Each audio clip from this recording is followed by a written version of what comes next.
Hey everybody, Ricky here, and today I wanted to talk about relighting outdoor shots.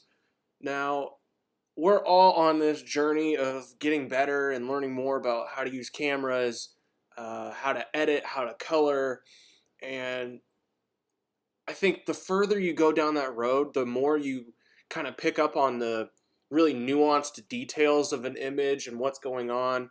And what I've kind of discovered, and you guys might agree with me, is lighting something outside is really difficult, um, especially if you have harsh lighting conditions or the sun is at high noon and it's directly above you and creating those harsh shadows and things like that. Um, and also shooting where the subject is backlit by the sun and the front of the subject is in full shadow, and then maybe the background is completely blown out. Those kinds of situations can't really be alleviated when you're in a run and gun situation, or maybe you have one or two other people there to help you, and maybe you don't have the gear to fix these sorts of situations. Um, a reflector could work really great if you don't live in a place like Kansas where it's windy all the time. As you can see here, his hat is kind of just going crazy, flying all over the place. And we were using a reflector to kind of alleviate the shadows that were created on his face and his hands. But since it was so windy, we can't just put the reflector on a C-stand and hope that it's not going to fly away. We actually had somebody holding it, and even the strongest, steadiest person holding one of those reflectors, when the wind's blowing, it's just going to go everywhere. So you can see on his face and his neck and a little bit on his hand here that there's just kind of a flashing of intensity and light that kind of looks a little bit unnatural.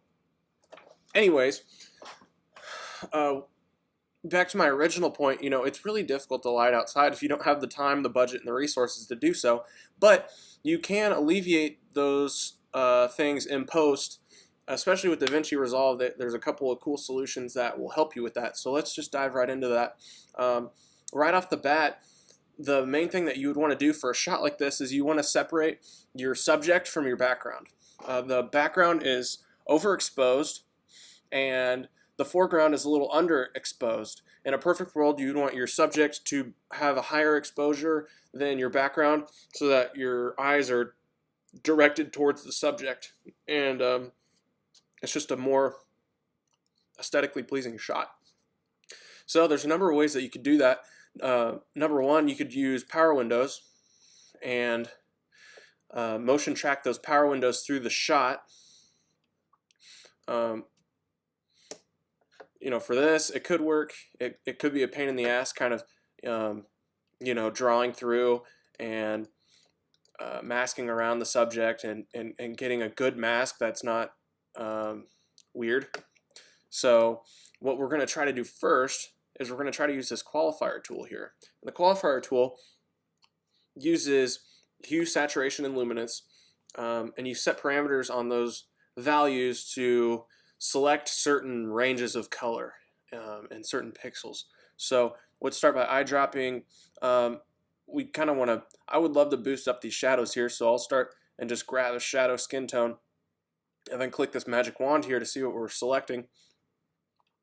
That's not a bad selection. What you will notice when you're using the qualifier tool and you have compressed footage, other words, footage that isn't in RAW, you're going to end up with a lot of these blocks here. And these blocks are going to dance around over time. So when you make corrections using a qualifier selection like this, you're going to end up with a lot of noticeable artifacts. The way to alleviate that is to play around with these HSL values and also this matte finesse tool. So let's play around with this hue, saturation, and luminance until we get a better selection.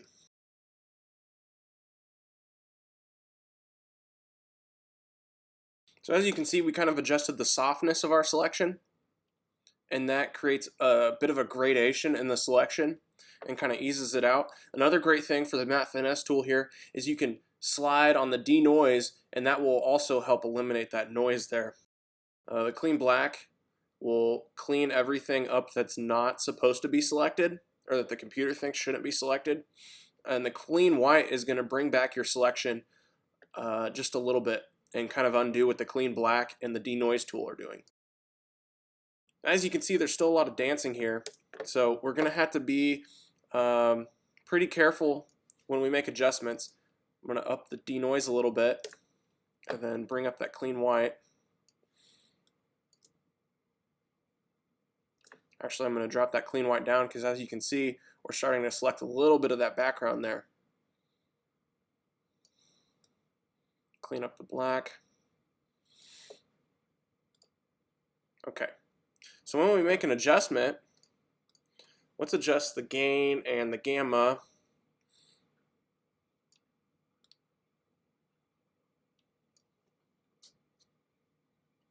And what that does, that really kind of undoes what those shadows are doing to his face and just kind of evens out the shot a little bit. You can see this kind of hard line that looks a little weird there. So again, you don't want to be too heavy-handed when you're making corrections like this, especially when you can't get a clean selection. But one thing we can do is we can use this qualifier method in conjunction with the power window and kind of go back to what we were talking about earlier and just power window on his face, since that's what we really want to be focused on. So we're going to make a power window that goes around his face, and then we're going to motion track it through the shot. And as you can see, it excludes that selection on his arm, so that weird line that we're getting is kind of fixed. So the next step is to fix the background. So I'm going to add another serial node, and I'm going to do a similar thing with the qualifier here. And right off the bat, I'm just going to play with the luminance, since I know everything in the background is really high luminance. So I'm going to bring up my low and cut that low luminance stuff off. And then pull it down until I select everything in the background. As you can see, I'm also selecting the foreground a little bit, and the skin tones and the hat are kind of a similar luminance value. So what we can do there is adjust our hue selection and deselect those skin tones.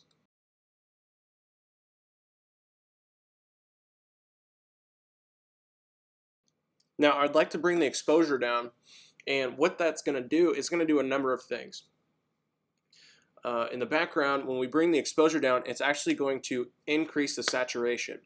And the more you play around with color, the more you'll learn that exposure is really tied to saturation and contrast and a number of properties of the color that we see.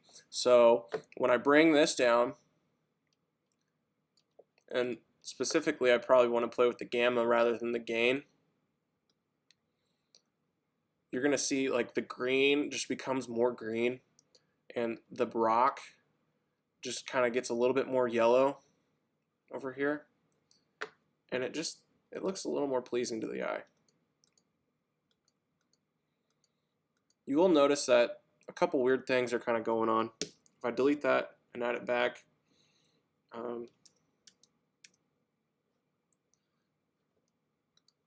like the selection isn't perfect. But you can fix a lot of this stuff with power windows. I could motion track around this hat, but what you will see is it's so dang windy in Kansas that it's very difficult to actually track. And we're going to flip this to an outside selection, and we're going to track back across the shot.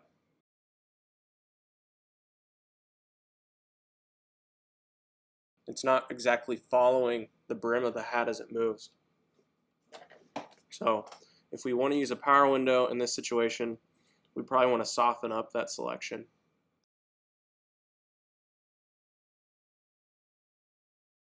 That's pretty decent. You can see a little bit of dancing here on his shoulder. Um, but you know, I would say from where we started, right here, this is a big improvement. It just makes the image feel a lot more dynamic, um, and just looks better. So let me know what you guys think of this. If you guys have any other methods of exposure fixes and those sorts of things. How do you guys use the qualifier tool? How do you guys use the power window tool? What kind of videos would you like to see in the future? Um, I'm very much a student of DaVinci, and I assume the people watching are as well. So let's learn together and grow. Thanks for watching, guys.